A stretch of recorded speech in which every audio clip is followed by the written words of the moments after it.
Hey guys, welcome back to my channel. My name is Katie, registered dietitian nutritionist. Today we are going to talk about food pushers.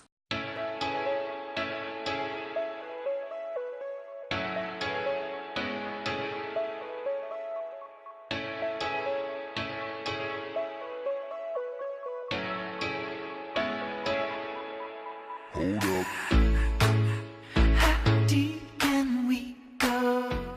So if you have never heard the term before, it is basically what it sounds like. It is someone that is in your life. Maybe it's a friend, a relative. I hear from a lot of my clients that this happens with coworkers as well.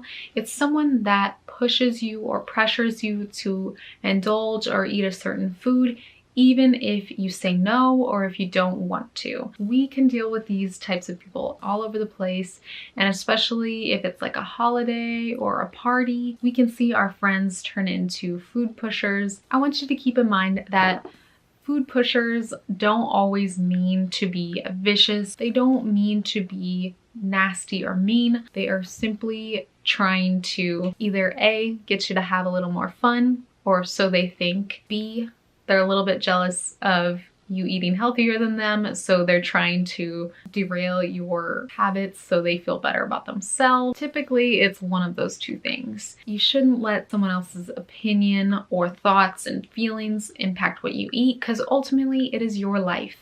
But I know I am not a very assertive person. I know it can be very difficult to stand up for yourself in these situations, so I wanted to be your advocate and kind of help you think of some ideas so when you go into these social situations that you're not just like stumped and feel like you have to give in to everything or every food pusher that comes your way. The first potential thing you could do in these situations is say something along the lines of, "No, not right now," or "maybe later." And this kind of puts the pressure off of you because you're not necessarily saying no. It may seem like a little wishy-washy or like passive aggressive, but you're not lying to them. You're just saying maybe later or not right now. I'm not hungry right now. This can be for like if you're wanting to pass on chips or dessert or something like that, or whatever it is that you don't feel like having that someone's trying to push on you. It just takes the pressure off of the situation. And I find that this 9 times out of 10 works on food pushers. You're not saying anything about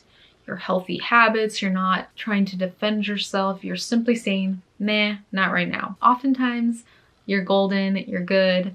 They won't bother you after that, but not all the times does it work. So we'll talk about some more ideas. Another thing to note when you're dealing with food pushers is to be assertive and not aggressive. Sometimes it's really easy for us to get on the defense and to feel like we have to attack back when we feel like someone's coming at us. But again, like I mentioned before, those individuals aren't trying to be vindictive or mean.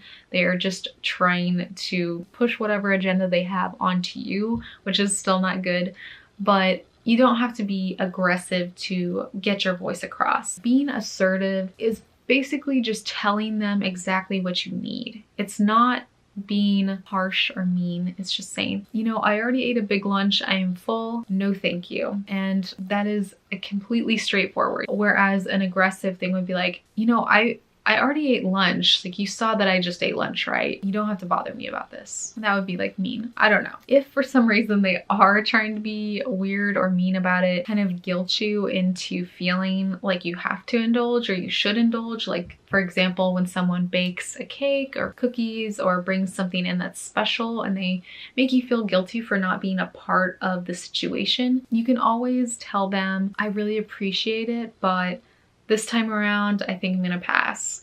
Or you can just take one home and either eat it later when you are feeling hungry, or, you know, you can give it to your significant other, your family members, anything like that. So whatever way you want to handle it, there are different ways to approach something if you really don't want to offend someone or if you want someone to just stop bothering you, because sometimes that happens. Something that I really think that I would avoid in these situations is explaining yourself, like saying, you know, I'm on a diet or I'm eating healthy and that's not part of my diet plan. Hopefully you guys aren't on a strict diet or anything like that. But if, you know, if you're saying something along the lines of, you know, I eat healthy foods and that's not a healthy food, typically that comes off as an attack to people, and people get very defensive over their own eating philosophies and their own diet. And by diet in these terms, I just mean how they eat.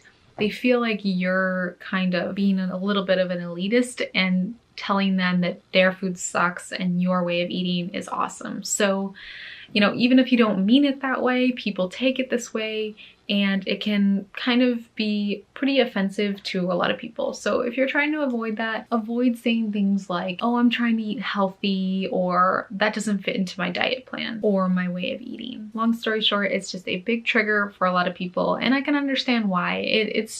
There's no reason to need to explain yourself when it comes to food, guys. It is what it is. If you don't want something, you should not feel ashamed of telling someone no, and you shouldn't feel guilty or have someone make you feel guilty for it. It is what it is. It's your life. You aren't shoving food down their throat. They don't gotta shove it down yours. And honestly, worst comes to worst, just say no thank you. Be straightforward, be assertive, don't be too aggressive. If they bug you about it again, say, I'm good. If they continue to bug you, be like, just kidding. You know, I seriously, I hear about this so often, and honestly, as the dietitian listening to my clients talk about this, I get very offended for them. Like I get defensive for them. And of course, like I'm on the sidelines, so I'm not actively a part of the situation. So of course I would act a little bit differently if I were right there with them. But oh my gosh, I just feel so much for my clients who have families and friends who just guilt them into eating certain foods all the time. I know that's a huge trigger for me when someone tries to control how I eat, because I feel like that's not in your line. This is not your place to be speaking for me, to be making decisions for me. Assertive, not aggressive. I can't.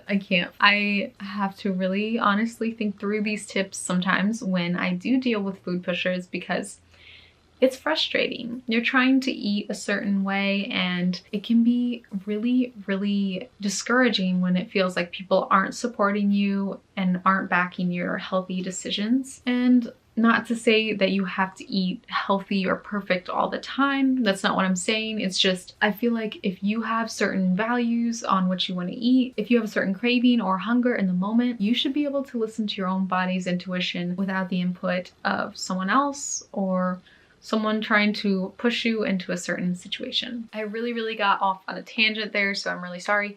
But I just wanted to take a little bit of time to chat with you guys on this topic and just let you know that you don't have to put up with food pushers. You don't have to just give in and eat whenever someone pressures you. It is your life. It is your body. You make your decisions. I hope that's the way it goes, because if someone else is making your food decisions for you, then we have a different issue going on.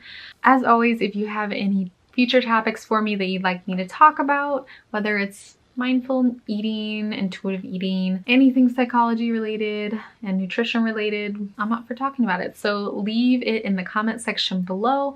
I will see you guys in the next video. Be sure to subscribe to my channel if you like these videos. See you guys next time. Bye.